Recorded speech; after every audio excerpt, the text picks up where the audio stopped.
నిజమైన ప్రేమకి భాష లేదు, నిజమైన ప్రేమకి భావం లేదు, ఉద్వేగం కూడా లేదు.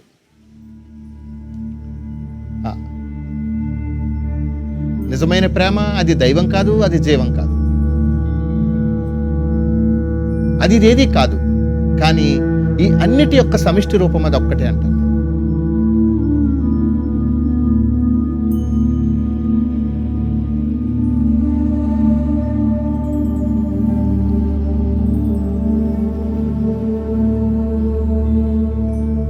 ఒక చిన్న కథ చెప్తాను, సరదాగా చిన్న కథ. ఒక ఊర్లోనంట ఒక భక్తుడు ఉన్నారట ఊర్లో. ఆయన ప్రతి సంవత్సరం తిరుపతి వెళ్తాడంట. తిరుపతి వెళ్ళి వెంకటేశ్వర స్వామికి మొక్కుకుని తలనీలాలు సమర్పించుకుని అది కోరిక ఏదో కోరుకుని ఇంటికి వస్తాడట. ఇంటికి వచ్చిన వెంటనే అందరికీ ప్రసాదం పంచి పెడతాడట. అందరితోనే చెప్తారట, నేను తిరుపతి వెళ్ళి వచ్చాను, తలనీలాలు సమర్పించుకున్నాను అని. వాస్తవం ఏంటంటే ఆడు తిరుపతి ఎందుకు వెళ్తున్నాడంటే ఆడు కోరికలు నెరవేర్చుకోవడానికి వెళ్తున్నాడు, దేవుడి గురించి వెళ్ళటంలే. కానీ పేరు పెట్టుకుంటాడు, తిరుపతి వెళ్ళి వచ్చానంటాడు. మనిషికి ఉన్న పెద్ద అపోహ ఏంటంటే తన కోసమే జీవిస్తూ, తన కోరికల కోసమే జీవిస్తూ దేవుణ్ణి అడ్డు పెట్టుకుంటాడు. ఈ విషయాన్ని ఒప్పుకోవడానికి మనిషికి ఎంత ప్రెస్టేజ్ అంటే ఈ సృష్టిలోకి ఏ జీవికి అంత ప్రెస్టేజ్ లేదు. వాస్తవానికి కోరుకునేదంతా వాడి కోరికనే, కానీ పేరేమో వెంకటేశ్వర స్వామి. అంటే ఎలా అంటాడంటే తిరుపతి వెళ్ళి వచ్చానండి అంటాడు. ఉట్టిదే కోరికలు కోరుకోవడానికి వెళ్ళి వచ్చాడు. ఆడి పేరు పెడతాడు, తిరుపతి వెళ్ళానండి పేరు పెట్టుకుంటాడు.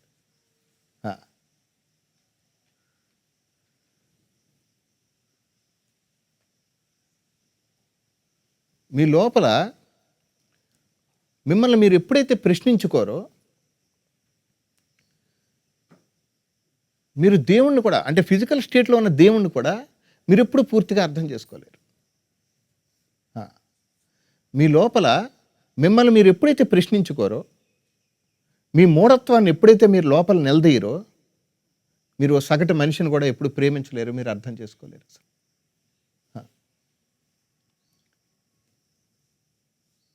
మనిషి మతాన్ని పట్టుకున్నంత వరకు కూడా ఆడు మతి లేని వాడే తిరుగుతాడు. మనిషి మతం నుంచి బయటికి రావాలి. మనిషి ఎప్పుడైతే మతం నుంచి బయటకు వస్తాడో ఉన్మత్తం నుంచి బయటకు వచ్చేస్తాడు. అప్పుడు కొంచెం రియాలిటీకి వెళ్ళడానికి ఆస్కారం ఎక్కువగా ఉంటుంది. నేను ఎందుకు తరచు ఏమని చెప్తానంటే మీరు దేవుడితో మొదలుపెట్టి దైవత్వం వరకు వెళ్ళాలంటాను, మనిషితో మొదలుపెట్టి మానవత్వం వరకు వెళ్ళాలంటాను. మనకు అసలు దైవత్వానికి మానవత్వానికి కూడా ఈ రెండిటి మధ్య ఉన్నటువంటి అవినాభావ సంబంధం ఒక దివ్యమైన ప్రేమ. ఆ ప్రేమ తాలూకు ఉజ్వలత్వం కూడా మనం ఎవరికీ పూర్తిగా తెలియదు అంటాను. ఎందుకనంటే మనం ఎప్పుడూ ఇష్టాలతోటే ముడిపడి ఉంటాం తప్ప ప్రేమ యొక్క దివ్యత్వాన్ని, ప్రేమ యొక్క మృదుత్వాన్ని మనం పరిపూర్ణంగా ఆస్వాదించలేదంటాను. ప్రేమ అనేటువంటిది అది లింగ నిర్ధారణకు సంబంధించింది కాదంటాను నేను ఎప్పుడు కూడా. ప్రేమ స్త్రీకి సంబంధించింది కాదు, ప్రేమ పురుషుడికి సంబంధించింది కాదు. ప్రేమ పూర్తిగా మీ అంతరంగ సౌలభ్యానికి, మీ హృదయానికి సంబంధించింది, ఒక అకారణానికి సంబంధించింది. అది ప్రేమకి ఎప్పుడు కారణాలు లేవు.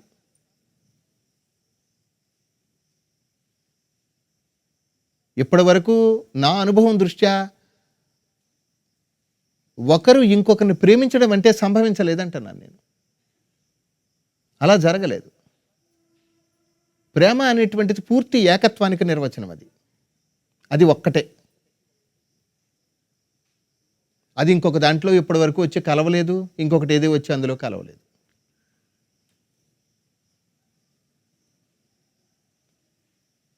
ప్రేమ అనేటువంటిది ఒక దివ్యమైన అనుభూతి. అది నీ అంతరంగ సారాంశం. అది భౌతిక విషయ జ్ఞానం కాదంటాను నేను.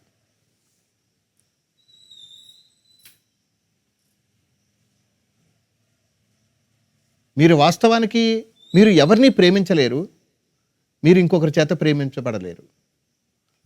ఈ సృష్టి ఆద్యంతం నుంచి ఇప్పటి వరకు అది అసలు సంభవించనే లేదు అసలు. ఒకవేళ మీ మేధస్సుకి ఏదైనా అందుతుందంటే అది కేవలం ఇష్టము తాలూకు చర్య లేదా ప్రతిచర్య మాత్రమే.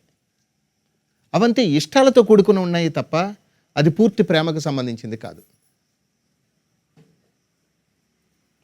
నిజమైన ప్రేమకి భాష లేదు, నిజమైన ప్రేమకి భావం లేదు, ఉద్వేగం కూడా లేదు.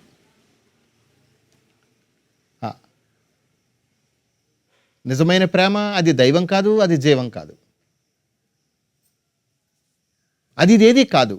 కానీ ఈ అన్నిటి యొక్క సమిష్టి రూపం అది ఒక్కటే అంటాను నేను.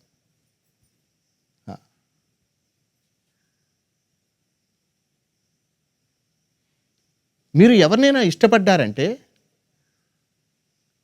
దానికి మీరు స్పందిస్తారు, ప్రతిస్పందిస్తారు. ఒకవేళ ఈ స్పందన లేదా ప్రతిస్పందన యొక్క పరాకాష్ఠకు వెళితే మీరు ప్రతిస్పందించరు, మీరు మీరుగా ఉంటారంటాను నేను. ఉండటం మాత్రమే ప్రేమ. ఇవ్వడము, కోరుకోవడము అనేటువంటి అంశాలు అందులో అస్సలు లేవంటాను నేను. కేవలం ఉండటం మాత్రమే. అది మీకోసం మీరు ఉండటం కాదు, మీరు ఇతరం కోసం ఉండటం కాదు, ఎవరి కోసమో కాదు, దేనికోసమో కాదు, కేవలము ఉండటం మాత్రమే. ఇంకా ప్రేమ అంటే ఏంటంటే మీ హృదయము తలకు పరిపూర్ణమైన మహాస్పృహ.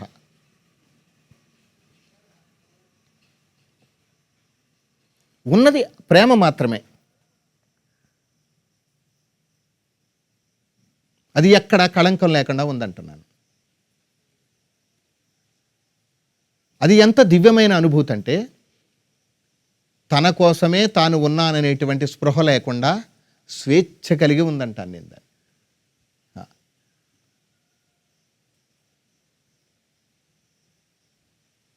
ఎక్కడైతే పరిపూర్ణమైన ప్రేమ ఉందో అక్కడ పరాకాష్ఠ స్వేచ్ఛ ఉంటుంది. ఎక్కడైతే పరాకాష్ఠ స్వేచ్ఛ ఉందో అక్కడ పరిపూర్ణమైన ప్రేమ ఉంటుంది.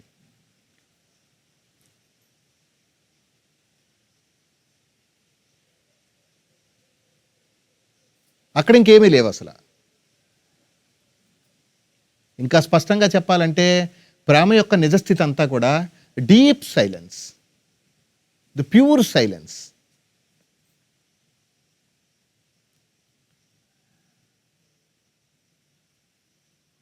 అది మిమ్మల్ని మీరు తెలుసుకునే తనం కాదు, మిమ్మల్ని మీరు అందిపుచ్చుకునే నైజం కాదు, అది ప్రసాదించబడేది కాదు, అది మీరు ప్రసాదించేది కాదు. ఇది మీకు ఎక్కడ తెలుస్తుందంటే మీరు ఎప్పుడైతే థాట్ రియాలిటీ, ఇవి రెండు ఉన్నాయి కదా. ఒకటేంటి థాట్ ప్రాసెస్, రెండోది ఏంటి రియాలిటీ. మీ థాట్ ప్రాసెస్ నుంచి ఎప్పుడైతే రియాలిటీకి వస్తారో అప్పుడు ప్రేమ యొక్క దివ్యత్వం మీకు అనుభవపేతం అవుతుంది అంటున్నారు. మీరు వాస్తవికతలోకి రావాలి.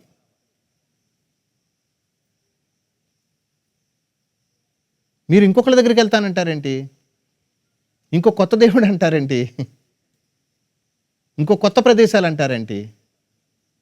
వాస్తవికత అది ఇప్పుడే ఇక్కడే ఉందంటున్నాను నేను. మిగతావన్నీ ఎప్పుడో ఎక్కడో ఉన్నాయి, కానీ వాస్తవికత ఎలా ఉంది? అది ఇప్పుడే ఉంది, ఇక్కడే ఉంది వాస్తవికత. మీరు పూర్తిగా వాస్తవికతలోకి రావాలంటాను నేను. మీరు ఎప్పుడైతే మీ లోపల నుంచి వాస్తవికత ఎప్పుడైతే ఉదయించిందో అప్పుడు మీకు ఏది సత్యము, ఏది అసత్యము, ఏది నిత్యము, ఏది అనిత్యము, ఏది శాశ్వతము, ఏది అశాశ్వతము అది స్పష్టంగా ఇప్పుడే తెలిసిపోతాయి అంటున్నాను నేను. మనమంతా మనల్ని మనం అందిపుచ్చుకోవాలి, అది గురువుల దగ్గర నుంచి అందిపుచ్చుకోవాలో, దేవుళ్ళ దగ్గర నుంచి అందిపుచ్చుకోవాలో అనేటువంటి ఆ వ్యసనం నుంచి బయటపడాలంటాను నేను పూర్తిగా. ఇది చాలా పెద్ద వ్యసనం. ఇది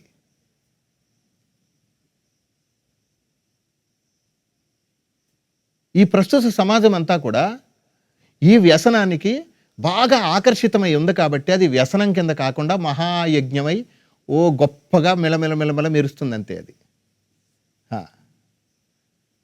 మిమ్మల్ని మీరు ప్రశ్నిస్తే అది బద్దలవుతుంది అంటున్నాను నేను. అప్పటి వరకు బద్దలు కాదంటాను నేను. కంప్లీట్ రియాలిటీలోకి వెళ్ళిపోవాలంటాను నేను. అంటే వాస్తవికతలోకి వెళ్ళిపోవాలంటాను నేను.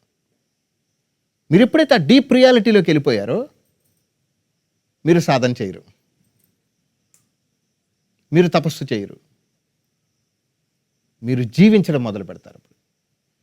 అడ్డు లేకుండా జీవించడం మొదలు పెడతారు. మీరు కాని అంశాల జోలికి మీరు ఎప్పుడు వెళ్ళరు.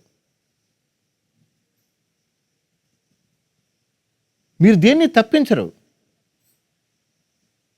మీ స్థానం అది కాదని మీరు తప్పుకుంటారంటాను నేను. అది గొప్ప నైపుణ్యత అంటాను నేను దాన్ని. మీరు ఒక్కసారి వాస్తవికతను అందిపుచ్చుకున్నారంటే అర్థమవుతుందా, మీరు ఎవ్వరూ ఇటువంటి సత్సంగ ప్రవచనాల్లో పాల్గొరంటాను నేను అసలు. Complete freedom. మీరు హాయిగా నవ్వొస్తే నవ్వుతారు, ఏడుపుస్తే ఏడుస్తారు, ఎవరైనా తిట్టాలంటే తిట్టేస్తారు. ఒకవేళ దెబ్బలాట జరిగినా మీరు ఇన్వాల్వ్ గారంటున్నాను నేను అందులో. మీరు ఎప్పుడైతే రియాలిటీకి వెళ్ళిపోతారో ఇదంతా చాలా సుభిక్షంగా జరగబడుతుంది అనేటువంటి నిర్ధారణ మీకు ఇప్పుడే కలుగుతుందంటాను నేను. ఈ సృష్టి ఏమీ వక్రమంగా లేదు, అంత సక్రమంగా ఉంది, అంత సుభిక్షంగా ఉంది. మనం దీన్ని ఏమీ సరిదిద్దవలసిన అవసరం లేదు. మనమేమీ దీనికేమీ పెద్ద సహకారిగానో ఉపకారిగానో మెలగవలసిన అవసరం లేదు. ఇదంతా చాలా సమత్వంగా, చాలా సమానంగా, చాలా సుభిక్షంగా, ఎక్కడా లోటు లేకుండా మహదానందంతో అది చాలా దివ్యంగా ప్రవహిస్తుంది జీవన వైభవం అంతా అనే విషయాన్ని చాలా స్పష్టంగా తెలుసుకుంటారు. Complete reality. మీ నిజమైన దేవుడు ఎవరంటే వాస్తవికతే, మిగతాదంతా కల్పితమే. ఆ వాస్తవికత తలకు వైభవాన్ని రుచి చూడాలంటున్నాను నేను ఇప్పుడు.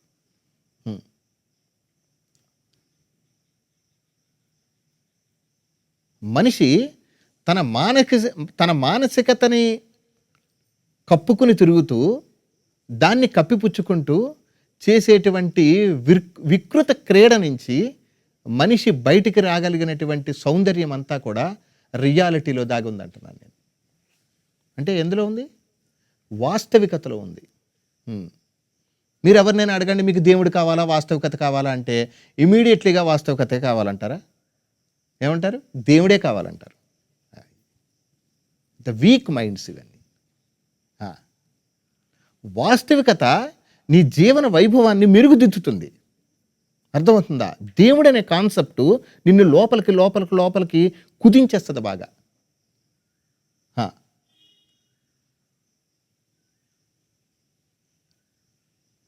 వాస్తవికత సమాజాన్ని అర్థం చేసుకునేటట్టు ఉండదు. అర్థమవుతుందా? సమాజ స్థితిగతుల్లోకి నువ్వు చొరబడకుండా ఉండేటట్టుగా చూస్తుంది అది. దీనికి చాలా డిఫరెన్స్ ఉంది. అర్థమవుతుందా? దీనికి ఎడ్యుకేషన్ అవసరంలే. నిన్ను నువ్వు ఎక్కడ కోల్పోతున్నావో అన్న విషయాన్ని నువ్వు మొదలు పెడితే నువ్వు వాస్తవికతతో ముగిస్తావంటున్నాను నేను అది.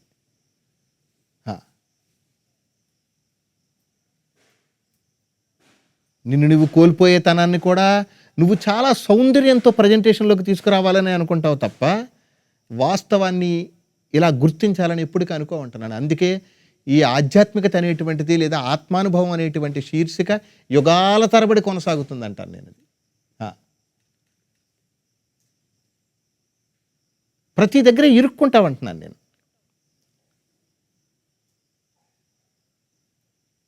నువ్వు అనుభవిస్తున్నదంతా పూర్తిగా నీవు కాని తనాన్ని అనుభవిస్తున్నావు తప్ప నీవైన నైజాన్ని నువ్వు ఎప్పుడూ అనుభవించట్లేదు అంటున్నాను నేను.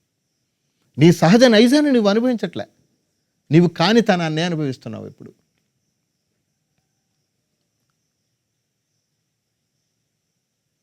నిన్ను నువ్వు పొందాలనుకుంటున్నావా లేదా? నేను ఇప్పుడు మాట్లాడుతున్నప్పుడు నేను నువ్వు చూసుకోవాలనుకుంటున్నావా లేదా? ఇదంతా నీ సహజ నైజం కాదంటున్నాను నేను. ఇదంతా పరాయితనమే.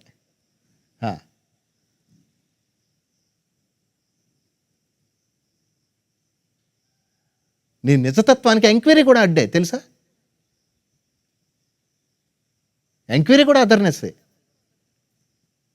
నువ్వుగా ఉండలేక నిన్ను నువ్వు తెలుసుకునే క్రమం ఎంక్వైరీ. అది ఉండలేక సరే ఉండలేం కాబట్టి ఇంకా ఎంక్వైరీ తప్పట్లేదు. ఇంకా ఎంక్వైరీ చేసుకోవాల్సిందే, తప్పట్లే.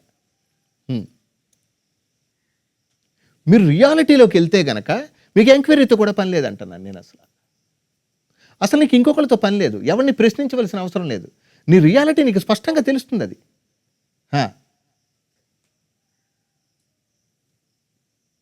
నీ లోపల ఆ నిధి చాలా సుభిక్షంగా ఉందంటాను నేను. ఆ రియాలిటీ అనే నిధి నీ లోపల చాలా సుభిక్షంగా ఉంది. అది దీంతో పాటు ప్యారలల్ యూనివర్స్ అంటాను నేను దాన్ని. ఈ యూనివర్స్తో పాటు ప్యారలల్ యూనివర్స్ అది కూడా రన్ అవుతుంది. అది ఆ రియాలిటీ. మీరు ఎప్పుడైతే మీ రియాలిటీని గుర్తించారో మీ థాట్ ప్రాసెస్ పడిపోతుంది, వెంటనే పడిపోతుంది. ఆ.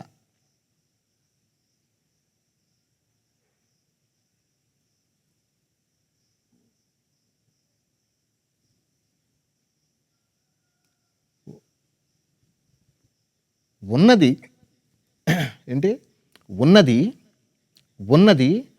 నీవు మాత్రమే అనేది ఒక్కటే రియాలిటీ. ఆ స్పృహ స్పష్టంగా లోపల నుంచి తెలుస్తూ ఉంటుంది అంటున్నాను అందరికీ. అది దీన్ని ఎవరు ప్రత్యేకించి ఎవరు అందిపుచ్చుకోవాల్సిన అవసరం లేదు అసలు. చాలా స్పష్టంగా ఉంటుంది. కాబట్టి మనిషి చేసేవి అది తన రియాలిటీ ఏదైతే ఉందో దాన్ని తెలుసుకోవడానికి కాదు, ఆ రియాలిటీని కప్పు పెట్టేసి ఇంకొకటిగా బతకడం కోసం చేస్తాడు మనిషి. ఇప్పుడు ఆ సృష్టిలో ఏ జీవికే లేదు ఈ దౌర్బల్యం, మనిషి ఒక్కడికే ఉంది. అన్నీ ఎంత సుభిక్షంగా ఉంటాయో, అన్నీ ఎంత వాస్తవికతలో ఉంటాయో. బంధము చేత ఎక్కువ పీడింపబడేవాడు కూడా మనిషి ఒక్కడే. ఏ జీవికి దేనికి నాన్ స్టాప్ రిలేషన్ లేదు దేనికి. ఉంది, ఒక రెప్పపాట్లో ఉంది, పోయిందంతే. మనిషికి ఎంత రిలేషన్ అంటే అసలు మన ముందు 10 జనరేషన్స్ తాలూకు ఫొటోస్ ఉంటే 10 జనరేషన్ ఫొటోస్ హాల్లో పెట్టుకుంటాం మనం. అంత రిలేషన్ ఉంటుంది మనిషికి. అసలు ఆ రియాలిటీలో అలా ఏం లేదు అసలు. అందుకే ఈ సమాజం రియాలిటీని అసలు యాక్సెప్ట్ చేయనివ్వదు. అర్థమవుతుందా? ఎందుకంటే ఆ రియాలిటీ దగ్గరికి వచ్చేసరికి ప్రతి మనిషి ఏం చేస్తాడంటే తన మతం దెబ్బతింటదేమో అని చెప్పి చూస్తాడు. అర్థమవుతుందా? మతాలన్నీ కల్పించబడ్డాయి, మనిషి చేత ప్రతిపాదించబడ్డాయి. కానీ ధర్మం అలా కాదంటున్నాను నేను. అది ధర్మం అనేటువంటిది సర్వమానవాళికి సంబంధించింది. అది మతం అనేటువంటిది మూర్ఖుల తలకు ప్రతిపాదన అంటాను నేను. ధర్మమే గొప్పది. మతమంతా చౌకబరతనంతో నిండి ఉంటుంది. మతం ఏ మనిషికి స్వేచ్ఛనివ్వల, ధర్మం ప్రతి మనిషి యొక్క స్వేచ్ఛ గురించి మాట్లాడుతుంది అంటాను నేను. అది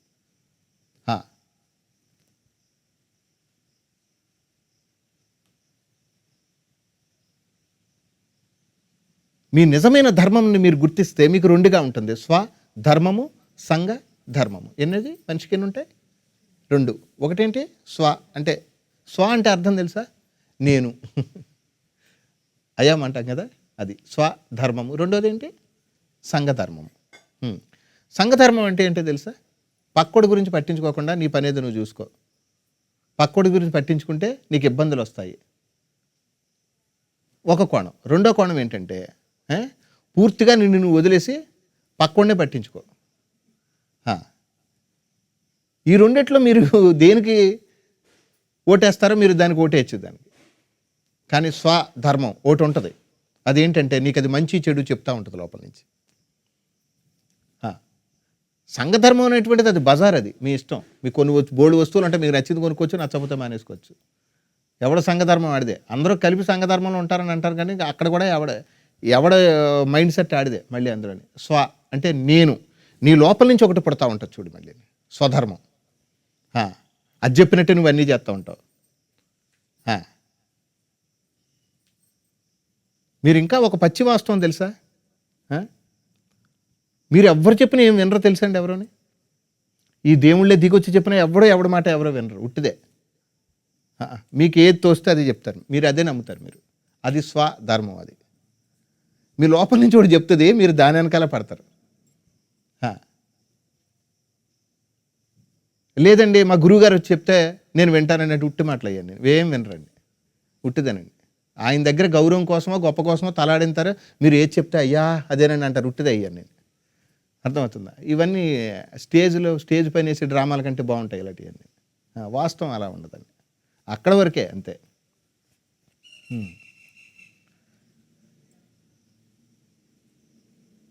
అక్కడేదో నటించడం అనమాట, వదులుకునేవి కాదవి, కొనసాగింపులు అవన్నీ. అర్థమవుతుందా? త్యాగి యొక్క ఆ లక్షణం చాలా దివ్యంగా ఉంటుంది అంటాను నేను. త్యాగం తాలూకు లక్షణం చాలా దివ్యంగా ఉంటుంది. త్యాగం తాలూకు లక్షణం. ఆ. ఎవరు ఎన్ని చెప్పినా ఎవరి మాట వినరు. వాళ్ళకి ఏది తోస్తే అదే చేస్తారు చివరికి. లోపల నుంచి వాడు చెప్తా ఉంటుంది వాడికి, అది ఆ పనే చేస్తాడు. ఇంకెవడు ఎన్ని చెప్పినా వాడు వినడు. అది స్వధర్మం. అది అర్థమవుతుందా? దాన్ని బట్టే సంఘధర్మం కూడా ఆధారపడి ఉంది. మనం ఊరికే పేరు పెట్టుకుంటాం తప్ప ఉన్నదంతా స్వధర్మమే. ఆ లోపల నుంచి ఒకడు చెప్తూ ఉంటాడు, ఆడు ప్రవర్తిస్తూ ఉంటాడు. ఒకడు చెప్తూ ఉంటాడు, ఆడు ప్రవర్తిస్తూ ఉంటాడు.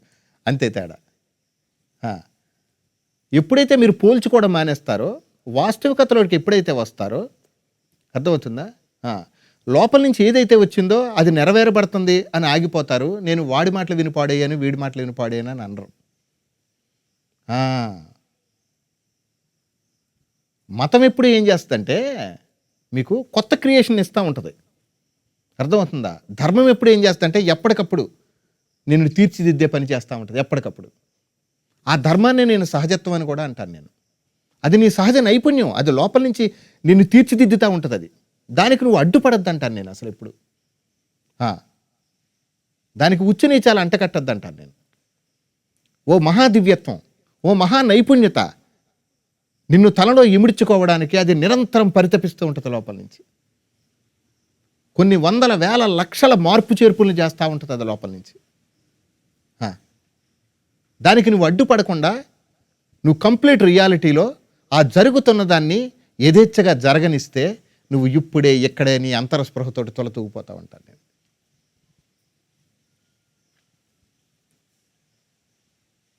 మనం అడ్డుపడుతుంటాం, ప్రతిదానికి అడ్డుపడతాం. అవునా కదా? ఇది మంచిది అడ్డుపడతాడు, ఇది చెడ్డది అడ్డుపడతాడు. నా కులం చెప్పింది అంటాడు, నా మతం చెప్పింది అంటాడు, మా పెద్దోళ్ళు చెప్పారంటాడు. అవి వీడివి కాదు, ఇతరులు వేయని. రియాలిటీలోకి అయితే రాడు. మీకందరికి ఒక మాట చెప్తాను చూడండి. రియాలిటీలోకి వచ్చేసారా, అయిపోయింది, ఆ పని అయిపోయినట్టే. రియాలిటీలోకి రానంత వరకు నువ్వు ఎప్పుడు జడ్జి చేస్తూనే ఉంటావు ఎదటోడిని. వాడు పెద్దోడు అంటావు, వాడు తక్కువవాడు అంటావు, వాడు ముందు వచ్చాడంటావు, వీడు వెనకొచ్చాడంటావు, ఏదో జడ్జి చేస్తూ ఉంటావు. ఏం పని ఉంది మనిషికి తెల్లారు లేచిన తర్వాత? మనిషికి నిజంగా పని ఏం లేదండి, పని ఏం లేదు అసలు. ఒక ఇంత ముద్ద గురించి ఆరాటపడే ప్రాపంచిక స్థితిగతులు కూడా లేవు ఇప్పుడు. పుష్కలంగా ఉంది కదా భోజనం కానీ అంత కానీ, ఇంకేముంది, పని ఏమి లేదు.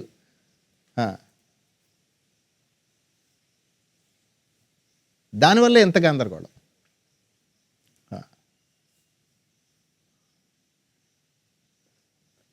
ఈ ప్రకృతి ఇంత సదుపాయం ఎందుకు చేసిందంటే, పూర్వం చాలా ఫుడ్ చాలా లిమిటెడ్ కదండి. ఇప్పుడు సమృద్ధిగా భోజనం దొరకాలంటే అది చాలా బాగున్న వాళ్ళు అయ్యి ఉండాలి. అందరికీ సమృద్ధిగా భోజనం వచ్చేటువంటి పరిస్థితులు లేవు. ఇప్పుడు సమృద్ధిగా భోజనం దొరుకుతుందంటే అర్థమవుతుందా? కాలం ఎంత మిగిలింది ఇక్కడ? ఈ ఆధ్యాత్మికత పేరుతో ఉన్న వాళ్ళందరూ కూడా ఈ కాలాన్ని ఎంత సద్వినియోగపరుచుకుంటున్నారంటారా జనరల్గా? కనీసం వారానికి ఒక్కసారైనా నీతిగా మాట్లాడుకుందాం. వారానికి ఒక్కరోజు ఒక గంట అయినా సరే పని. ఈ ఆధ్యాత్మికంగా ఉన్నామంటారు, లేకపోతే మా గురువుగారు రమణ మహర్షి గారు అంటారు, లేకపోతే మా గురువుగారు రామకృష్ణుడు అంటారు, లేకపోతే ఇంకోటి ఏదో అంటారు, గురువుతోనే మేము జీవించడం, గురువు లేకుండా మేము బతకలేమంటారు. ఇదంతా బాగానే ఉంది కదా. నీ కాలాన్ని ఎప్పుడైనా నువ్వు పూర్తిగా సద్వినియోగపరుచుకున్నావు పోనీ?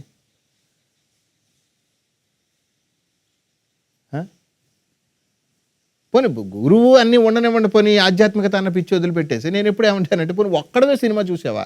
అక్కడ కూడా గుంపే, ఏదో పెంట తెల్లారులేసి, ఏదో పెంట ఉండాలి పొద్దున్న లేచిన తర్వాత.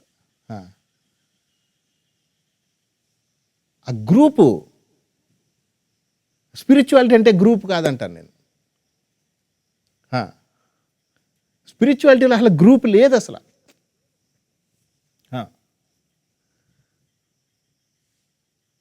అది ఆ మతి లేనోడే మందతోటి తిరుగుతూ ఉంటాడు. అది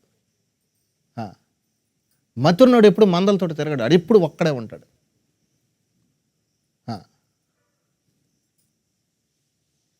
నిజమే, మనిషి కంటే కూడా ఈ ప్రకృతిలో ఉండేటువంటి ఆ జంతువులు ఇవన్నీ ఉంటాయి కదా, ఇవే చాలా పర్ఫెక్ట్గా ఉంటాయి. మీరు దేన్ని చూడండి, దాని మానాన్ని అది ఉంటుంది. ఆకలి వేస్తే వెళ్తుంది, అది తెచ్చుకుంటుంది, తింటుంది. ఆ, అవసరార్థమే అడుగు పెడతాయి అన్ని జీవరాశులు. మనిషి ఒక్కడే అవసరం ఉన్నా లేకపోయినా అడుగేస్తాడు ముందుకెళ్ళి. ఆడి సుఖం లేదు, వెనకాలడికి సుఖం లేదు. రిలేషన్స్ ఒకటి నీ వాస్తవికతకు అడ్డుపడుతూ ఉంటాయి. ఏంటి? రిలేషను. మీకు బంధం ఉన్నంత వరకు మీరు బంధింపబడతారంటాను నేను. మీకు బంధాలు ఉంటే వరకు ఏమిటి? బందీ అయిపోతుంటాం మనం. ముందుకు అడిగెత్తే ఒకడు ఒప్పుకోడు, వెనకాలకు అడిగెత్తే ఇంకొకడు ఒప్పుకోడు.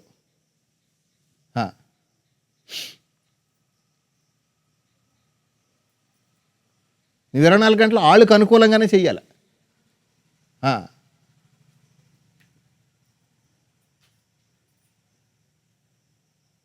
అయితే ముందుకెళ్తే నుయ్యి, వెనక్కెళ్తే గొయ్యి అంటారు కదా, ఇలా ఉంటాయి. అంటే ఇంతటి దాంట్లో ఒక మనిషి తన రియాలిటీలోకి వెళ్ళడం అది ఎంత కష్టసాధ్యం అయిపోయింది తెలుసా? ఒక మనిషి సహజ జీవన వైభవం ఎంత కష్టతరం అయిపోయిందో తెలుసా? ఒక మనిషి తను సహజంగా జీవించడానికి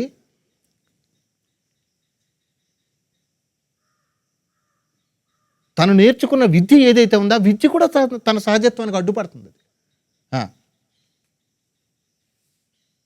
మీరు అక్షరాల దిద్దడం మొదలుపెట్టిన దగ్గర నుంచి మీకు పరాయితనాన్ని పెంచి పోషిస్తుంది విద్య. నేను ఎప్పుడూ చెప్తాను, ఈ విద్యా వ్యవస్థ మీద నాకు ఎలాంటి నమ్మకం లేదు అసలు. ఈ విద్యా వ్యవస్థ, ఈ ఆరోగ్య వ్యవస్థ, ఈ సాంఘిక వ్యవస్థ, ఈ రాజకీయ వ్యవస్థ ఒక మనిషి యొక్క సహజ జీవన వైభవాన్ని దెబ్బతీస్తున్నాయి అంటాను నేను. మనిషి సహజంగా జీవించడానికి కావలసినటువంటి శక్తిని కానీ యుక్తిని కానీ ఈ ఏ వ్యవస్థ ఇవ్వటం లేదంటాను నేను. మనిషి తన పరిపూర్ణమైన స్వేచ్ఛను ఒక్క నిద్రలో మాత్రమే అనుభవిస్తున్నాడు. సకల జీవరాశులు ఆ పరిపూర్ణమైన స్వేచ్ఛను మెలకువలోనే అనుభవిస్తున్నాయి, నిద్రలో అనుభవిస్తున్నాయి. అన్ని జీవరాశులు ఎంత ఎంత మనిషి కంటే చాలా పై స్థాయిలో ఉన్నాయి.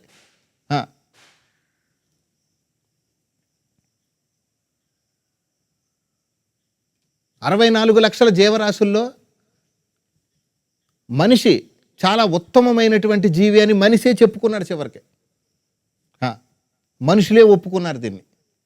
ఏ జీవరాశికి గందరగోళం లేదు.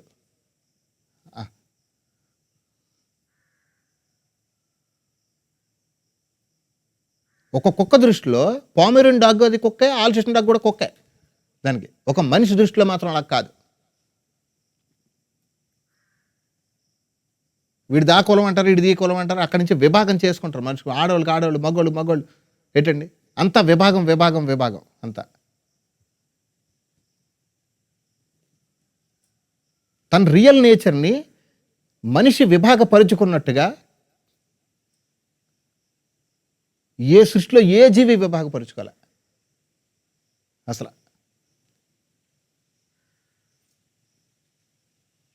ఆ విభాగానికి ఎంత అలవాటు పడిపోయామంటే ఒక గురువు గారికి ఇంకో గురువు గారు ఒప్పుకోలేకపోతుంటాడు. ఇదేం దౌర్బల్యం నాకు అర్థం కాదు అసలు. ఒక దేవుణ్ణి నమ్ముకున్నాడు, ఇంకో దేవుణ్ణి ఒప్పుకోలేడు అసలు. ఒక కులాన్ని పట్టుకున్నాడు, ఇంకో కులాన్ని ఒప్పుకోలేడు అసలు.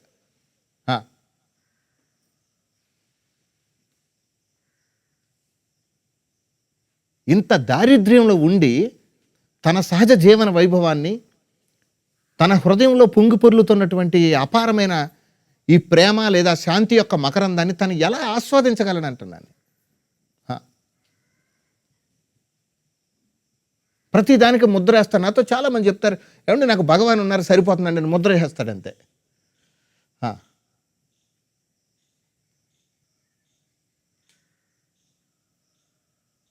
ఇంకెవరు అక్కర్లేదు అంటాడు. ఆ లిమిటెడ్ వెర్షన్ పనికిరాదంటాను ఇక్కడ నేను. సరే, ఎప్పుడైనా సరే నాకు అన్నం ఒకటే ఉంది సరిపోతుంది అని ఆగాడా ఎప్పుడైనా? అది మాత్రం ఆగదు.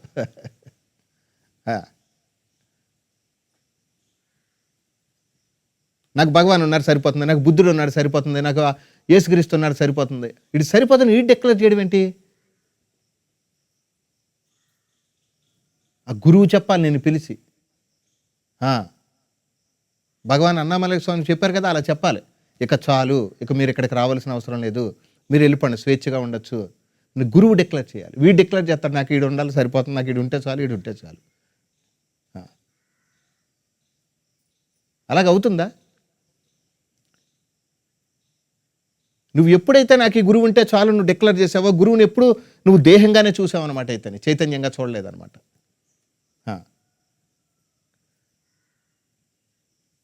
చాలామంది చెప్తారు కాశీ వెళ్తే ఇంకెక్కడికి వెళ్ళక్కర్లేదు అంటే, నువ్వు డిక్లేర్ చేసేస్తున్నావు అనమాట అయితే. అలా అని ఎలా చెప్తారు?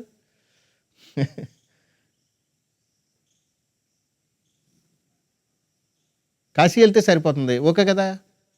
కాశీ వెళ్ళిపోయి మరి ఉండిపోవచ్చు కదా, మళ్ళీ ఇంటికి ఎందుకు వస్తున్నావు మరి? అయ్యేం రియాలిటీ కాదు, ఉట్టి మాటలు ఇవన్నీ అంతే. ఊరికే మనం నేనేదో మాట్లాడితే దానికి ఇంకో కౌంటర్ వేయడానికి ఇలాంటివి ఏవో దోహదపడతాయి అంతే. ఇంకా అంత మించి మళ్ళీ వాళ్ళు ఏదో కౌంటర్ వేశారని మనం కౌంటర్ వేయాలి అంతే. ఇది పెంచి పోషించుకోవడానికి తప్ప ఇవి ఎందుకు ఉపయోగపడమంటున్నాను నేను. ఆధ్యాత్మికత అంటే ఇది కాదు. ఏదో బొట్లు పెట్టుకోవడం కాదు, లేదా దండలు వేసుకోవడం కాదు, దండాలు పెట్టడం కాదు, ఒక కోడిని కోసుకుని తినడం కాదు. ఆధ్యాత్మికత అంటే ఇది ఏది కాదండి. మీరు ప్రార్థనలు చేయడం కాదు, ఇదేది కాదు ఆధ్యాత్మికత అంటే.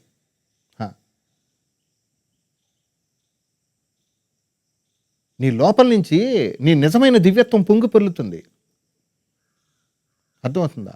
ఆ దివ్యత్వాన్ని నువ్వు అనుభవించాలనేటువంటి కోరికని కూడా విడనాడి ఉండటం ఆధ్యాత్మికతది.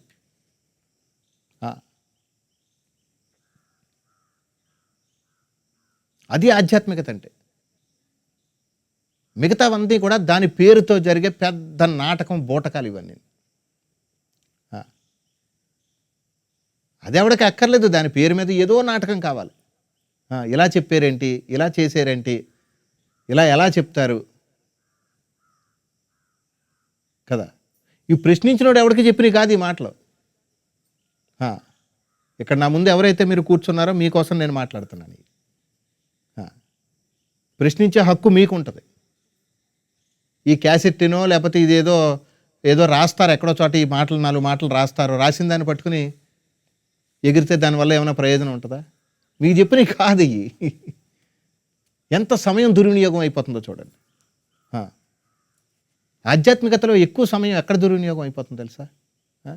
నీ కాని అంశాలు ఏవైతే ఉన్నాయో వాటిని పరిగణలోకి తీసుకుని దాన్ని సత్యశోధన చేయడంలోనే ఎక్కువ సమయం దుర్వినియోగం అయిపోతుందంటాను నేను. ఆధ్యాత్మికతలో అతిపెద్ద ప్రశ్న ఏదైనా ఉందా అంటే అది నీ మనస్సు. అతిపెద్ద దుర్వినియోగం ఏదైనా ఉందా అంటే అది సమయం. అది అర్థమవుతుంది. మీ సమయం ఎక్కువ దుర్వినియోగం అవుతుంది కాబట్టి మీ సమయాన్ని అంతా మిమ్మల్ని మీరు ప్రశ్నించుకోవడానికి ఉపయోగించాలి. ఈ బోధలు, ఈ మాటలు నిరంతరం మార్పు చెందుతూ ఉంటాయి. ఈ ప్రకృతిలో భాగాలు ఇవన్నీ. ఈవేళ చెప్పింది ఏది కూడా నాకు గుర్తుండదు, మళ్ళీ ఏ సందర్భంలో చెప్పినా గుర్తుండదు.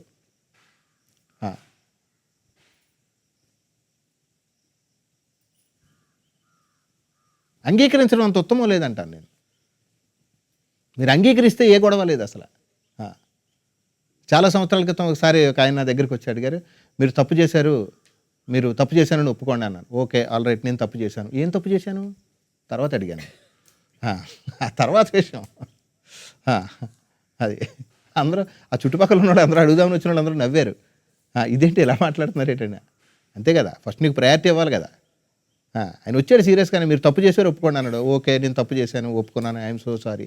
ఏం తప్పు చేశాను ఎందుకని తర్వాత విషయం అది. ఫస్ట్ ఏమంటాం మనం? ఫస్ట్ క్షమాపణ చెప్తామా? ముందు ఏం తప్పు చేసామని అడుగుతావా? దానికి రివర్స్లో వెళ్తే జీవించడం అంటున్నాను నేను. అది ఇదేం కాంప్రమైజ్ అవ్వడం కాదు, అర్థమవుతుందా? గడిచిపోయింది అది. అదేంటది? గడిచిపోయింది, అర్థమైందా? గడిచిపోయిందా నేను వచ్చి ప్రస్తావిస్తున్నాడు, అర్థమవుతుందా? మీరు గడిచిన కాలంలోకి పోతారా? వాస్తవికతను అనుభవించరా? ఈ ప్రస్తుతంలో ఉండరా? ఈ భూత భవిష్యత్తుల మధ్య ఆటలాడతారా కదా? మీకు ప్రస్తుతం ఇంపార్టెంటా, క్షమించమండం ఇంపార్టెంటా? క్షమించమండమే ఇంపార్టెంట్. క్షమించేస్తే మీరు ప్రస్తుతంలో ఉంటారు, లేదంటే భూతంలోకి భవిష్యత్తులోకి కప్ప గెంతులు వేసినట్టు గెంతులు వేస్తూ ఉండాలి అటు ఇటు. అర్థమవుతుందా? మీకు ఆ రియాలిటీ మీకు అర్థమైతే మీరు ప్రాణాన్ని పణంగా పెట్టడానికి కూడా సిద్ధపడిపోతారు, ఎందుకంటే అదే వాస్తవికత, అది కాబట్టి.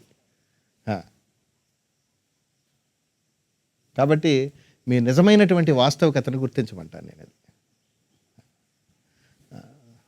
సరే ముగించేద్దామా?